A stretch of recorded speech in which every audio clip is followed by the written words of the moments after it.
现代人频繁在线上活动，包括接收讯息、社交互动等，就连购物、休闲娱乐、阅读、查找都依赖网络，改变了传统的资讯接收方式。新闻媒体也面临着数位平台化的考验，在内容与流量间拉扯，重塑时代的新闻生产方向与模式。在台大研究所和中嘉宽频合办的研讨会中，就针对新闻实践与使用者互动，邀请业界分享经验。我们讲那时候一个优势是因为苹果的市占率很高，所以当时其实新闻很快，我们不到2年，我们一天的点阅率平均值就可以破2500万。那接下来每个事件就不断的成长，有什么症结啦，有什么高雄气爆，有台南地震啊，高雄捷运等等的一些事情一直带上来啊，还有八仙城堡。你知道我们最高做到一天，我在的时候最高做到4995万，差一点点到5000啊，那个目标一直还没达成。而那时候我们去看它的整个流量来源全部都是直接流量，就是说它有80%是从 APP 进来。到2000年之后，开始慢慢出现了网络，但是当时的网络还没有那么的成熟。真正我认为台湾的新媒体的，就刚才我们提到，新媒体的整个被大家重视到，或者是被看到，其实是2014年的太阳花学运。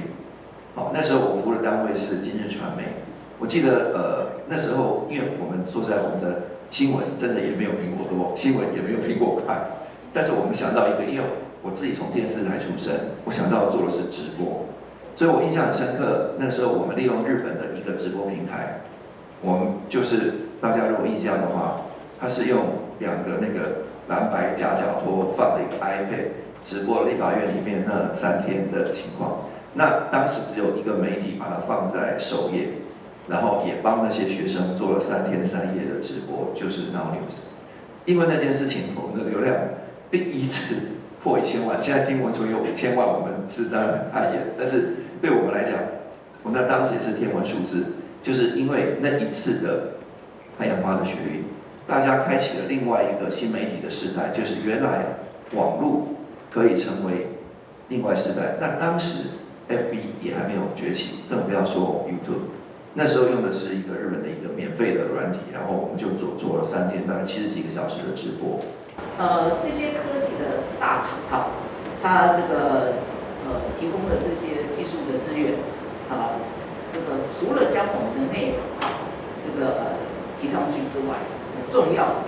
它把我们的传播力这样的一个很关键的东西，它也拉到了一个他们所谓自由、平等、公开的环境中